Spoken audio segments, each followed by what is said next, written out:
तो hello guys, तो MI ने अपने नोटबुक सीरीज के लैपटॉप लॉन्च कर दिए हैं इंडिया के अंदर, वो भी 4 कोर वाले।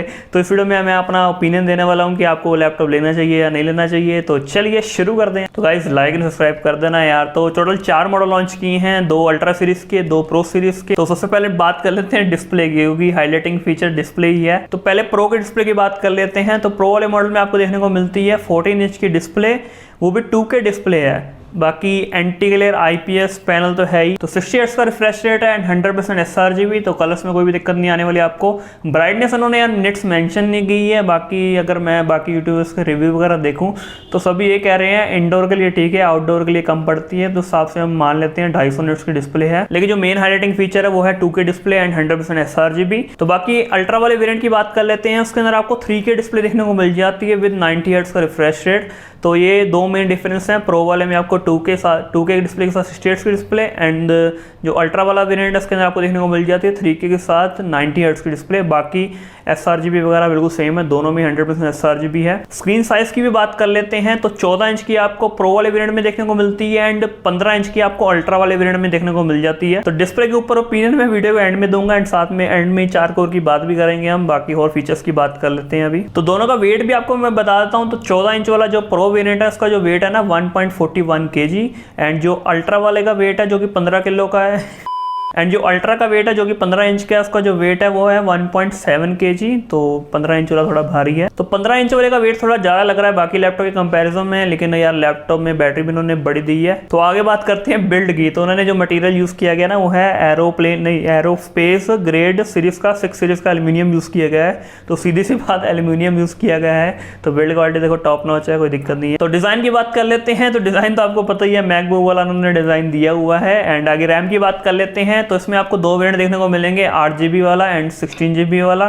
दोनों ही 3200 मेगाहर्ट्ज वाले हैं। लेकिन एक पंगा जरूर है, i7 के साथ 16GB की रैम है, i5 के साथ मतलब 8GB की रैम है। तो अपने नीड के हिसाब से आप देख लेना। बाकी वीडियो के एंड तक जरूर देखना, आपको वो CPU का सीन बताऊंगा अभी मैं आपको। बाकी रैम वगैरह आप अपग्रेड नहीं कर सकते, ना ही स्टोरेज वगैरह अपग्रेड कर सकते हो। तो स्टोरेज में हमें एक ही ऑप्शन देखने को मिलता है, 512GB की SSD है NVMe वाली। बाकी Wi-Fi 6, Bluetooth 5.1 एंड कीबोर्ड भी आपको देखने को मिल जाता है बिल्कुल मैक वाला ही। एंड इसके अंदर आपको एक माइक्रो की भी देखने को मिल जाती है। तो कीबोर्ड भी फुल साइज का नहीं है, मतलब वही छोटा वाला ही है, लेकिन कीज बड़ी है एंड साथ में माइक्रो कीज भी है। एंड ब्लैक कलर लाइट भी देखने को मिल जाती है वाइट कलर की। एंड मैकबुक की तरह ही बड़ा सा टच पैड देखने को मिल जाता है, फिंगरप्रिंट सेंसर भी है, 720p का वेबकैम भी है। बाकी ड्यूल स्पीकर्स देखने को मिल जाते हैं 2 वॉट के, एंड आपको माइक्रोसॉफ्ट ऑफिस भी प्री इंस्टॉल देखने को मिल जाता है। तो पोर्ट्स की बात कर लेते हैं। तो एक टाइप सी पोर्ट आपको देखने को मिल जाता है जिससे आप लैपटॉप को चार्ज करोगे एंड डाटा ट्रांसफर वगैरह भी कर सकते हो। एक और टाइप सी का भी देखने को मिलता है जो कि थंडरबोल्ट वाला है। तो टोटल 2 टाइप सी हैं, एक नॉर्मल वाला है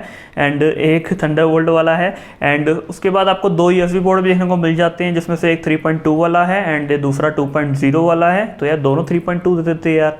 एंड अगर बात करें तो एक HDMI, एक हेडफोन जैक कॉम्बो वाला। बाकी बैटरी की बात करें तो आपको जो 14 इंच वाला वेरिएंट है ना उसके अंदर आपको 56 वाट की बैटरी देखने को मिलनी है, जो कि हमारा प्रो वाला वेरिएंट है। एंड जो अल्ट्रा 15 इंच वाला वेरिएंट है उसके अंदर आपको 70 वाट की बैटरी देखने को मिलनी है। तो 56 वाट वाला आपको दे देगा 5 से 6 घंटे का बैटरी बैकअप, एंड अल्ट्रा वाला आपको दे देगा जिसमें 70 वाट की है, वो आपको दे देगा 7 to 8 आवर्स का बैटरी बैकअप। तो अब बात कर लेते हैं CPU की। एंड डिस्प्ले में मेरा जो ओपिनियन है उसकी भी बात कर लेते हैं, क्योंकि डिस्प्ले के साथ ही हमारी प्राइस कनेक्ट करती है थोड़ी बहुत। तो CPU की बात करें तो आपको 2 मॉडल देखने को मिलते हैं। i5 के 2 मॉडल है जिसमें 8GB की रैम है, एंड i7 के 2 मॉडल है जिसमें आपकी 16GB की रैम है। तो i7 11 जनरेशन, i5 11 जनरेशन, दोनों में 4 कोर 8 थ्रेड है। एंड दोनों के अगर परफॉर्मेंस डिफरेंस की बात करूं तो खाली 5% का परफॉर्मेंस डिफरेंस है, प्राइस का ज़्यादा डिफरेंस दिया गया इन्होंने।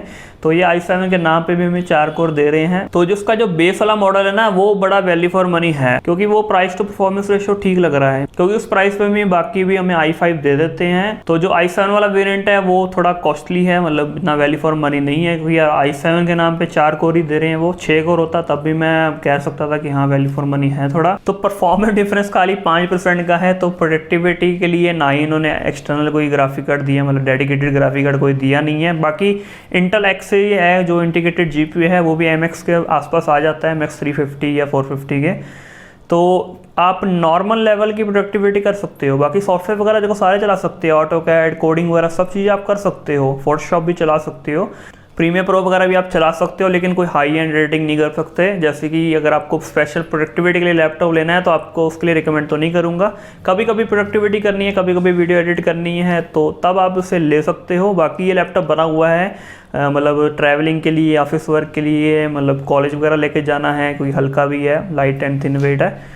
तो प्रोडक्टिविटी को छोड़ के आप कोई भी काम कर सकते हो। फिर प्रोडक्टिविटी में आप वीडियो फोटो एडिटिंग तो आराम से कर सकते हो, कोई दिक्कत नहीं, फोटो एडिटिंग आराम से हो जाएगी आपकी। वीडियो एडिटिंग का मेन कह रहा हूँ मैं, तो तभी मैं कह रहा हूँ उसका जो बेस वाला वेरिएंट है ना वो ज़्यादा वैल्यू फॉर मनी है, क्योंकि प्राइस टू परफॉर्मेंस सही है एंड साथ में आपको 2K डिस्प्ले मिल जाती है बेस वाले वेरिएंट में। तो डिस्प्ले के ओपिनियन की भी बात कर लेते हैं। तो यार 2K डिस्प्ले की 3K डिस्प्ले की क्या जरूरत थी? गेमिंग लैपटॉप हो, साथ में RTX 3060 या 3070, तो तब तो मैं मानूँ कि 2K डिस्प्ले दे रहे हो। तो 2K डिस्प्ले का हम करेंगे क्या, थोड़े टेक्स्ट ही ज़्यादा देखने को मिल जाएंगे स्क्रीन के ऊपर, बस। और क्या फायदा है 2K डिस्प्ले का? ना ही कुछ 3K डिस्प्ले का कोई फायदा। गेमिंग लैपटॉप है नहीं, तो गेमिंग लैपटॉप में फायदा होता है 2K 3K डिस्प्ले का। तो 1080p की डिस्प्ले बहुत थी, तो मेरा मानना यह है कि 1080p डिस्प्ले बहुत थी। साल में 90 हर्ट्ज का रिफ्रेश रेट दे देते बेस वाले मॉडल में भी। बाकी 100% sRGB दे रहे हैं, ये बात तो अच्छी लगी मुझे यार। बेस मॉडल में भी दे रहे हैं ये 100% sRGB। तो यही था इस लैपटॉप के ऊपर मेरा ओपिनियन। चारों के चारों लैपटॉप के लिंक आपको डिस्क्रिप्शन में मिल जाएंगे। तो लाइक एंड सब्सक्राइब जरूर करके जाना। Bye bye.